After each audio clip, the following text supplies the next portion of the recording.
Madame, Monsieur, bonjour, bonsoir, bonne semaine d'information, le journal, les titres. La commémoration de la Journée nationale des droits des femmes, c'est ce 3 avril. Pour la marquer, l'organisation Marie-Jeanne a mis en exergue la contribution des femmes à l'histoire nationale à travers une exposition de photos. Le rassemblement des Madonsara d'Haïti organise ce 3 avril sa 3e rencontre annuelle à Pétionville. À l'occasion, le Premier ministre Ariel Henry dit reconnaître les difficultés suscitées par la crise socio-économique sévère. 4 présumés kidnappeurs ont été abattus le 1er avril dans les affrontements avec la police à Canaan et à l'angle des rues Oswald-Durand et Saint-Honoré, selon les responsables de la PNH.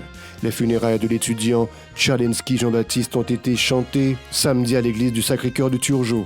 Il a été mortellement atteint d'un projectile perdu le 21 mars dans la capitale. L'Organisation citoyenne pour une nouvelle Haïti, OCNH, affirme avoir recensé un total de 195 cas d'homicide dans plusieurs régions du pays au cours de mars dernier. Restez avec nous pour le développement. Si vous jugez que cette vidéo est intéressante, n'hésitez pas à liker et partager la vidéo. Et surtout, n'oubliez pas de vous abonner à cette chaîne et activer la cloche de notification pour ne pas louper aucune de nos vidéos. Madame, Monsieur, de retour, comme annoncé en titre, le rassemblement des Madonsara d'Haïti organise ce 3 avril sa 3e rencontre annuelle à Pétionville. À l'occasion, le Premier ministre Ariel Henry dit reconnaître les difficultés suscitées par la crise socio-économique sévère.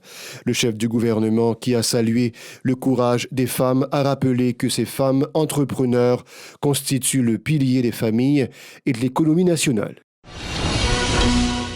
Les Damsara représentent le moteur du développement économique du pays. Encadrons-les, c'est le thème de cette 3e rencontre tenue le 3 avril et qui a coïncidé avec la Journée nationale des droits des femmes. La coordonnatrice de cette structure, Jocelyne Jean-Louis, en a profité pour dénoncer les agressions dont sont victimes ses membres du secteur informel, en raison notamment de l'insécurité grandissante. Elle dénonce aussi les conditions de transport lamentables qui fauchent souvent la vie à bon nombre de ses citoyennes. Jocelyne Jean-Louis est au micro de Yaspin Sanon et d'Estravensky Deramo. Jodia n'a commémoré Journée nationale Femme Pays d'Haïti. Madame Sarayo passé par moi-même pour me dire nous merci, bienvenue dans l'activité ça. Madame Sarah, c'est potomitan économie pays en encadré protéger yo. Développement pas qu'à fait sans Madame Sarah. Madame Sarah a passé, jodi a nous pas qu'à vivre. Yo décapitaliser nous, prend tout ça nous gagne. Yo violer nous, yo battre nous, abuser nous, tuer nous. Bagay la dit en pile. En pile non nous appelé ti moun sans papa. Nous pas chambre décourager. Nous pas chambre failli ak mission nous. Madame Sarah dit yo pas qu'à monter do camion encore. Madame Sarah dit camion c'est pour marchandises, bus c'est pour Madame Sarah. Par ailleurs, Jocelyne Jean-Louis exhorte l'Office national d'assurance vieillesse à octroyer des prêts aux petites commerçantes décapitalisées en vue de relancer leurs activités. Elle plaide aussi en faveur d'une campagne d'alphabétisation pour les détaillantes. On l'écoute. Moi j'ai 11 000 Madame Sarah qui décapitalisées. Ou a dit directrice on a femme non.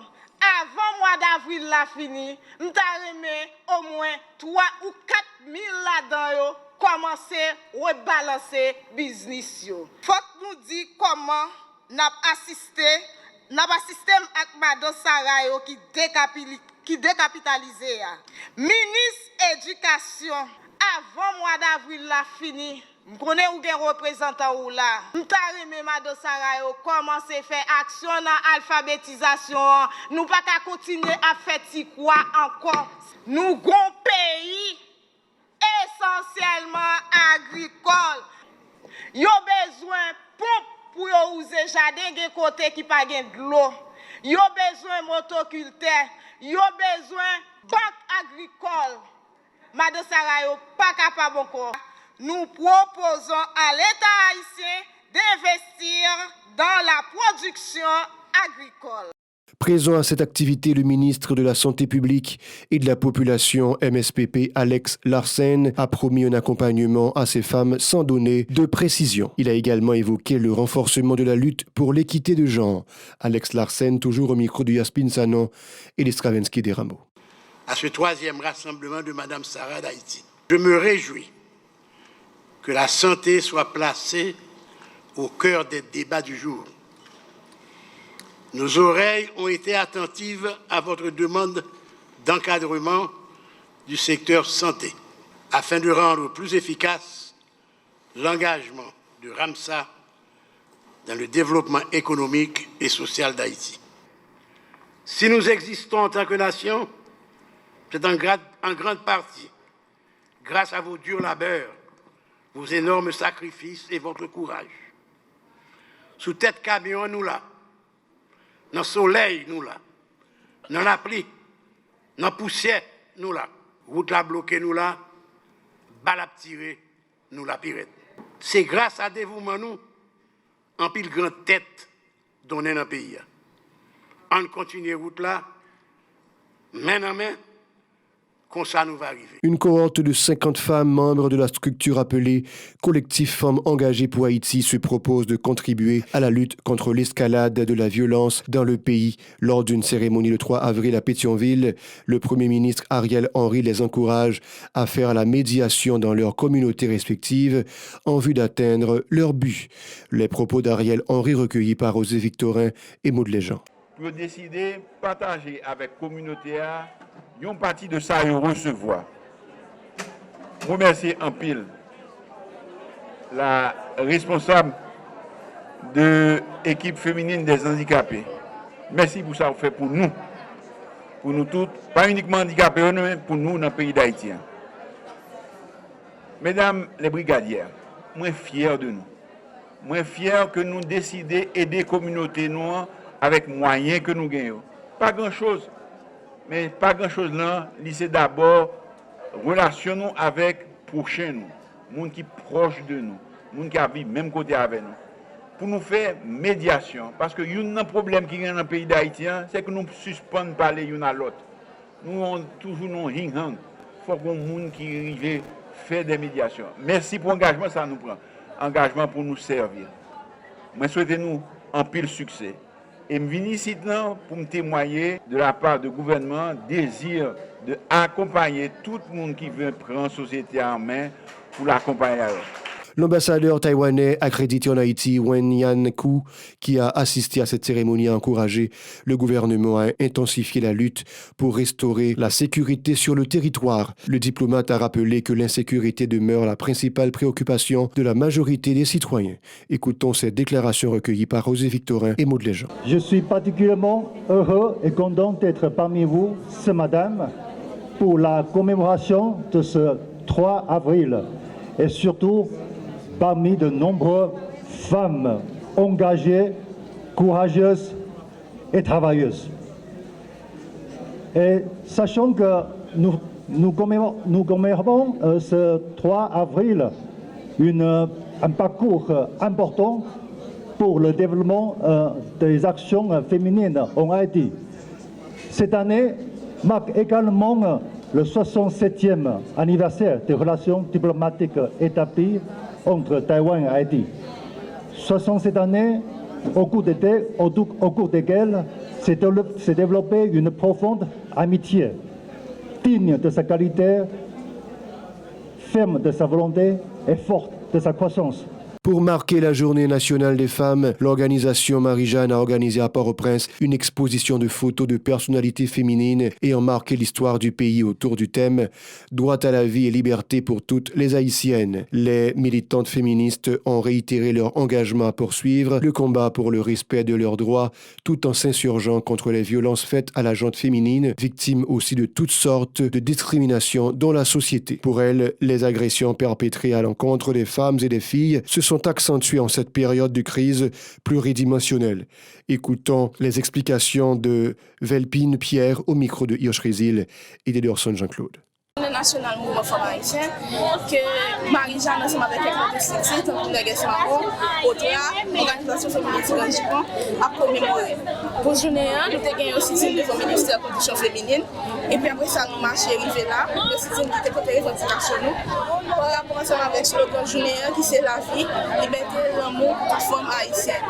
Nous arrivons là, ensemble avec toute organisation qui nous met ensemble pour réaliser l'activité là.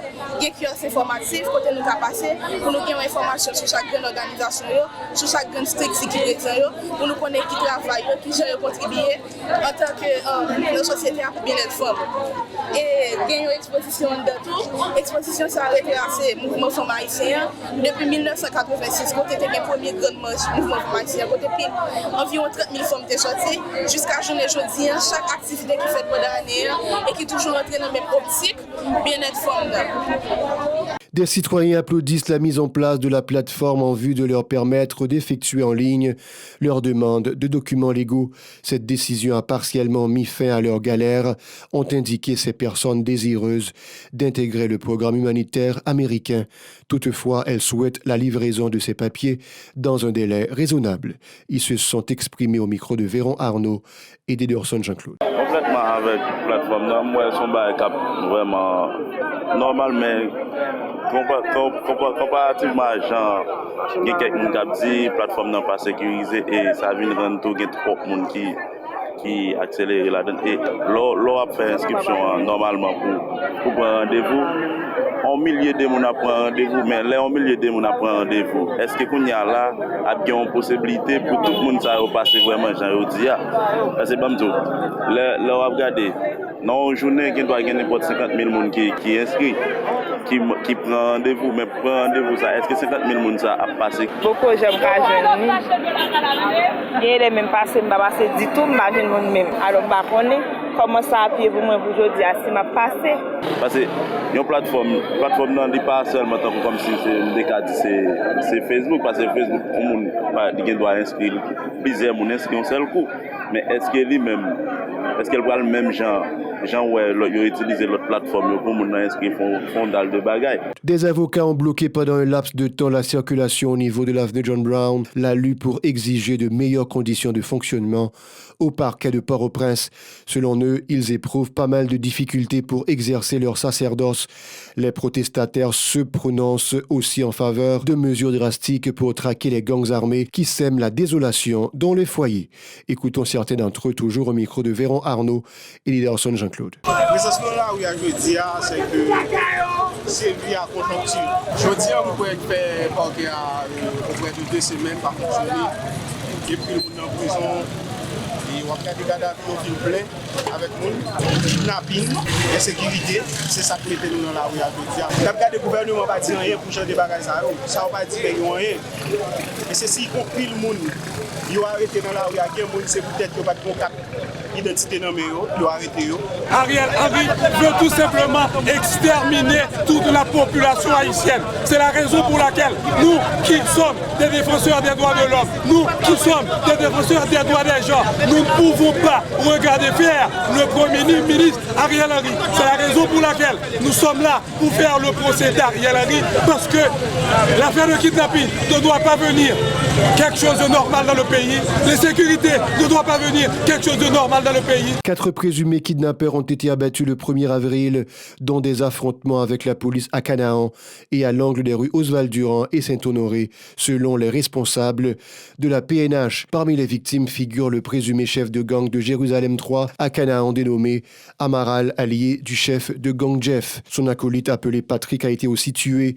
C'était un évadé de la prison civile de la Croix-des-Bouquets en février 2021 avec feu. Armel Joseph a rappelé la coordination du service de presse de la police nationale. Selon cette structure, les 2 autres malfrats qui tentaient d'enlever une personne au centre-ville de Port-au-Prince se trouvaient avec plusieurs complices dans un véhicule de marque Subaru de couleur rouge immatriculé BB 12294. Plus loin, les agents de l'ordre continuent d'appeler à la collaboration de la population de la traque aux gangs armés qui endeuillent les familles. Il faut indiquer que des échanges de tirs ont eu lieu samedi entre les policiers et plusieurs individus à Tabar suite à une tentative de kidnapping.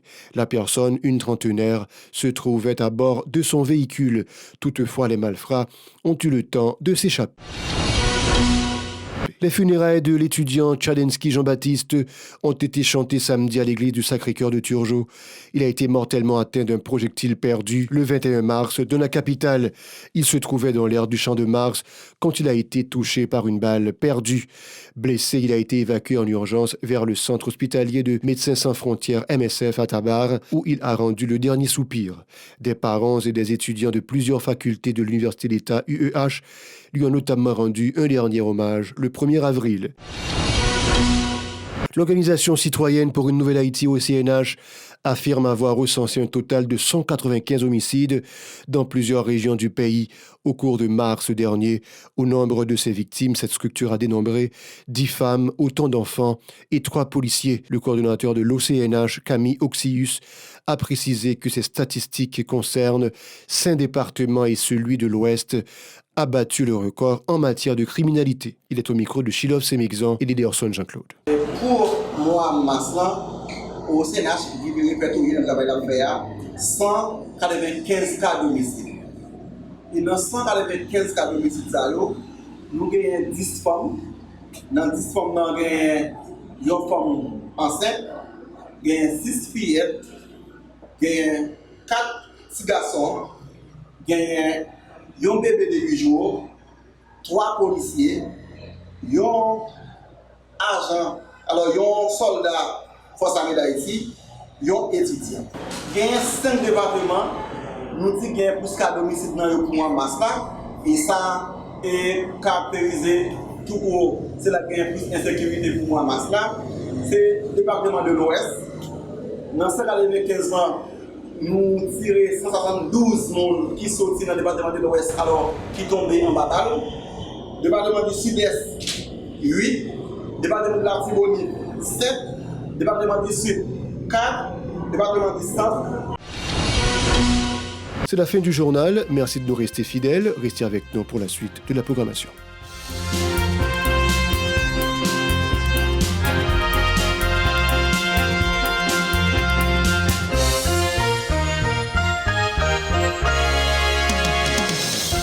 Si vous jugez que cette vidéo est intéressante, n'hésitez pas à liker et partager la vidéo. Et surtout, n'oubliez pas de vous abonner à cette chaîne et activer la cloche de notification pour ne pas louper aucune de nos vidéos.